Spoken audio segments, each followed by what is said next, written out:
বহুখিনি ইম্পৰ্টেণ্ট কথা ডিছকাছ হৈছে। বিশেষকৈ আমাৰ 2022 আৰু 23 চনৰ যিটো বাজেট সেইটো আমাৰ পাছ কৰা হৈছে আৰু এইবাৰ আমাৰ বাজেটটো যিটো আমি দাখিল কৰিছোঁ সেইটো আমাৰ ৰিচিপ্টটো হ'ব 315,766.33 লাখ আৰু এক্সপেণ্ডিচাৰ হ'ব 327131.48 লাখ আৰু ডিফিজিট হ'ব আমাৰ 1136.15 লাখ, মানে 100 কোটি প্ৰায় ডিফিজিট আমাৰ বাজেট এইবাৰ আমি দাখিল কৰিছোঁ। এই বাজেট দাখিল কৰাৰ আগতে আমাৰ বহুতখিনি কনচালটেটিভ মিটিং এইবাৰ হৈছে। সকলো ডিপাৰ্টমেণ্টৰ লগত আমি আলোচনা কৰিছোঁ আৰু আগৰ চৰকাৰৰ দিনত যিবিলাক বাজেট বা AOP বিলাক তেখেতসকলে প্ৰিপেয়াৰ কৰিছিলে তাত যথেষ্ট আখুৱা আছিলে যে এটা কামটোকে 2 বছৰ 3 বছৰ দেখাই পেলাই পইচা ওলোৱা তেনেকুৱা বহুত হৈছে। আৰু বিশেষভাৱে আজি আপোনালোকক ক'ব লাগিব যে মই EM সকলক ধন্যবাদ জনাইছোঁ কি এই 1 বছৰত আমাৰ যিটো চৰকাৰ গঠন কৰাৰ লগে লগে যিটো আমাৰ সিদ্ধান্ত আছিলে যে আমি কোনো লাইবিলিটি নকৰোঁ, চ' আমাৰ কোনো EMA আমাৰ কোনো ডিপাৰ্টমেণ্টে এতিয়ালৈকে লাইবিলিটি কৰা নাই। আগৰ চৰকাৰৰ যিটো 2300 কোটি লাইবিলিটি সেইটো লৈ পেলাই আমাৰ গভৰ্ণমেণ্টে খুব চিন্তিত হৈ আছে। কিছুমানে কয় 32 কোটি টকাৰ আমব্ৰেলা ছাতি ছাপ্লাইৰ পইচা পাব লগা আছে, কোনোবা কয় 25 কোটি টকাৰ মই খুঁটা ছাপ্লাই কৰিছিলোঁ, কোনোবা আহি পেলাই কয় যে মই 42 কৰোৰ মানে 42 কৰোৰ পইচাৰ মানে টকাৰ মানে মই আঁঠুৱা ছাপ্লাই দিছিলোঁ। তেনেকুৱা প্ৰায় 389 কৰোৰৰ মানে আগৰ CD ফাণ্ডৰ লাইবিলিটিছ আছে। তো সেইবিলাক আমাৰ চৰকাৰ চলোৱাত যথেষ্ট অসুবিধা কৰিছে। আদাৰৱাইজ এই বছৰত আমি খুব বেলেঞ্চভাৱে কামবিলাক কৰিছোঁ। আপোনালোকে দেখিবলৈ পাব বহুতখিনি স্কুল মেৰামতি হৈছে, বহুতখিনি ৰাস্তা বনাবলৈ পাৰিছোঁ। মই অসমৰ মুখ্যমন্ত্ৰী ডক্টৰ হিমন্ত বিশ্ব শৰ্মা ডাঙৰীয়াক ধন্যবাদ জনাইছোঁ। আমাৰ চৰকাৰ গঠন কৰাৰ পিছত আমাৰ ফাইনেন্সিয়েলি বহুত বেয়া অৱস্থা আছিলে, কিন্তু তেখেতে আমাক ডাইৰেক্ট এটা গুডউইল মিছন দি পেলাই প্ৰায় 500তকৈ অধিক কিলোমিটাৰ ৰাস্তা নিৰ্মাণ কৰাত আমাক সহায় কৰিছে। আৰু এতিয়াও আমাৰ বড়োলেণ্ড অঞ্চলত এটা ডাঙৰ ইনফ্ৰাষ্ট্ৰাকচাৰ গেপ আছে। এই আমাৰ বাজেটত আমি চেষ্টা কৰিছোঁ যে এইখিনি যিমানখিনি আমি পাৰোঁ এইবাৰ নিৰ্মাণ কৰাৰ কাৰণে। বিশেষভাৱে আমাৰ এই 17 বছৰীয়া যিটো কাউন্সিল, এই 17-18 বছৰীয়া কাউন্সিলত ইয়াত কোনো EMৰ কাৰণে এটাও হোষ্টেল নাই বা ৰেচিডেঞ্চ নাই, MCLA সকলৰ কাৰণে হোষ্টেল নাই বা ৰেচিডেঞ্চ নাই, কোনো অফিচাৰবিলাকৰ কাৰণে ৰেচিডেঞ্চ নাই। ইয়াত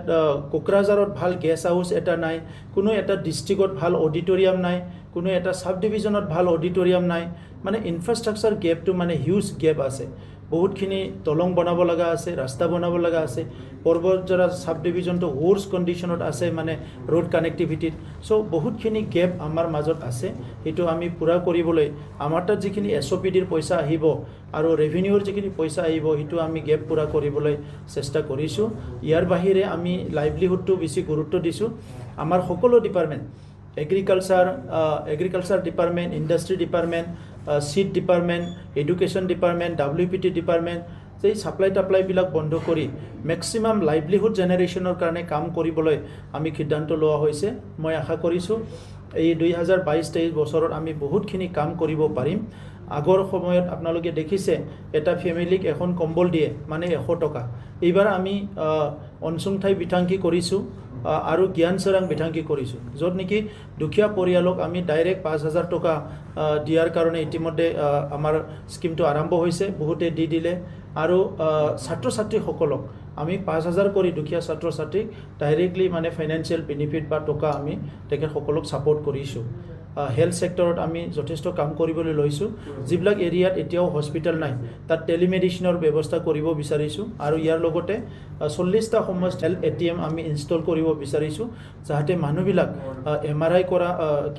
ব্লাড টেষ্ট কৰাৰ নামত, বিভিন্ন টেষ্ট কৰাৰ নামত বহুত পইচা দিব লগা হয়, এইটো ফ্ৰী অফ কষ্ট তেখেতসকলে নিজৰ টেষ্টবিলাক কৰিব পৰা যায়। শিক্ষাৰ ক্ষেত্ৰত আমি বিশেষভাৱে টিচাৰ ট্ৰেইনিংটো আমি গুৰুত্ব সহকাৰে লৈছোঁ। আৰু ইয়াৰ বাহিৰে যিখিনি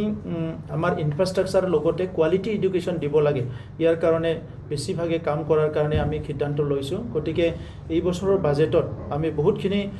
নতুন কাম কৰাৰ কাৰণে হাতত লৈছোঁ আৰু আশা কৰিছোঁ যে এই বছৰত আমি এই কামবিলাক সম্পূৰ্ণ কৰিব পাৰিম এইটো লৈ পেলাই আমি এই বছৰ বহুতখিনি জাগাত এভেকশ্যন কৰাৰ কাৰণে বা যিখিনি এনক্ৰ'চ হৈছে সেইখিনি ৰুট কৰাৰ কাৰণে কিছুমান ব্যৱস্থা ল'বলৈ গৈ আছোঁ আৰু মানুহবিলাকক ৰিলোকেট কৰাৰো আমি চিন্তা চৰ্চা কৰিছোঁ আমাৰ মুখ্যমন্ত্ৰী ডাঙৰীয়াক বিচাৰিছে কি বহুতখিনি অঞ্চলত আমাৰ এফৰেষ্টেশ্যনটো পুনৰ হ'ব লাগে জলবায়ুৰ যিটো কথা ক্লাইমেট চেঞ্জ গ্ল'বেল ৱাৰ্মিঙৰ কথা যিটো চলি আছে সেইটো লৈ পেলাই আমিও চিন্তিত আৰু সেইকাৰণে এইবাৰ আমি প্ৰায় 1400 ফেমিলিক ৰিলোকেট কৰি এটা বেলেগ প্লেচত এটা মডেল ভিলেজ বনাই তাত ল'বলৈ গৈ আছোঁ আৰু সেই অঞ্চলখিনি পূৰা এফৰেষ্টেশ্যন কৰা হ'ব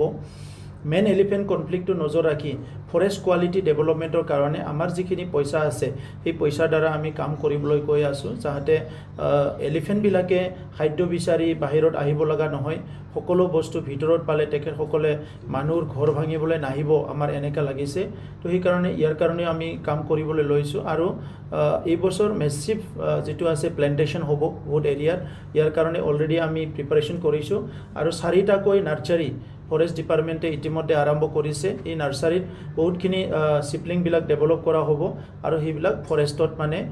যিবিলাক আমাৰ ছ'চিয়েল ফৰেষ্টই হওক বা ৰিজাৰ্ভ ফৰেষ্টে হওক ইয়াত প্লেণ্টেশ্যনবিলাক কৰা হ'ব out of 7-star guest house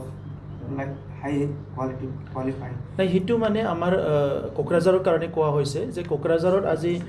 chief minister আহিলে প্ৰাইম মিনিষ্টাৰ আহিলে বা কোনোবা হোম মিনিষ্টাৰ আহি যদি ৰেষ্ট ল'ব লাগে বা কোনোবা এজন কেন্দ্ৰীয় মন্ত্ৰী আহিব লাগে ইয়াত থাকিবলৈ জেগা নাই ইয়াৰ কাৰণে বহুতখিনি প্ৰগ্ৰাম আমি কেঞ্চেল কৰিব লগা হৈছে তো সেইকাৰণে এই বছৰ আমি আৰম্ভ কৰিব বিচাৰিছোঁ আৰু আশা কৰিছোঁ অহা 8 মাহৰ ভিতৰত সেইটো কমপ্লিট হ'ব আমি যিটো কনচালটেণ্ট গ্ৰুপৰ লগত কথা পাতি আছোঁ যে কোকৰাঝাৰত এটা মানে ডাঙৰ এটা গেষ্ট হাউচ ভাল এটা গেষ্ট হাউচ নিৰ্মাণ কৰা হ'ব আৰু ইয়াৰ লগতে প্ৰত্যেকটো জিলাত আমাৰ তৰফৰ পৰা 300 মানুহ মানে বহি পেলাই মিটিং কৰিব পৰা 5খন অডিটৰিয়াম আমি নিৰ্মাণ কৰিবলৈ গৈ আছোঁ সেইটো এই বছৰে কমপ্লিট হ'ব আৰু বাহিৰত যিবিলাক গেষ্ট হাউচ এই গেষ্ট হাউচবিলাক যিটো আগৰ যিটো নীতি আছিলে সেই নীতিবিলাক প্ৰপাৰলি নোহোৱাৰ কাৰণে এই গেষ্ট হাউচবিলাক মেইনটেইন কৰাটো খুব অসুবিধা হৈছে তাত কোনো ৰেভিনিউ জেনেৰেট নহয় কোনোবা এটা গেষ্ট হাউচত যদি ৰেভিনিউটো আমি 10 লাখ পাওঁ তাত আমি বছৰত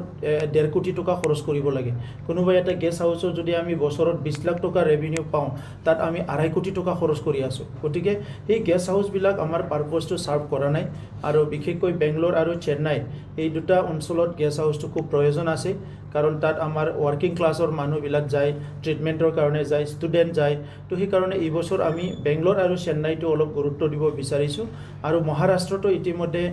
মুম্বাই আৰু পুনেত আমি মহাৰাষ্ট্ৰ গভৰ্ণমেণ্টৰ পৰা অলপমান লেণ্ড বিচাৰিছোঁ মাটি বিচাৰিছোঁ যদি পাই গ'লে আমি এই বছৰে কিছুমান প্ৰজেক্ট এইবিলাকতো আৰম্ভ কৰিম বুলি আশা কৰিছোঁ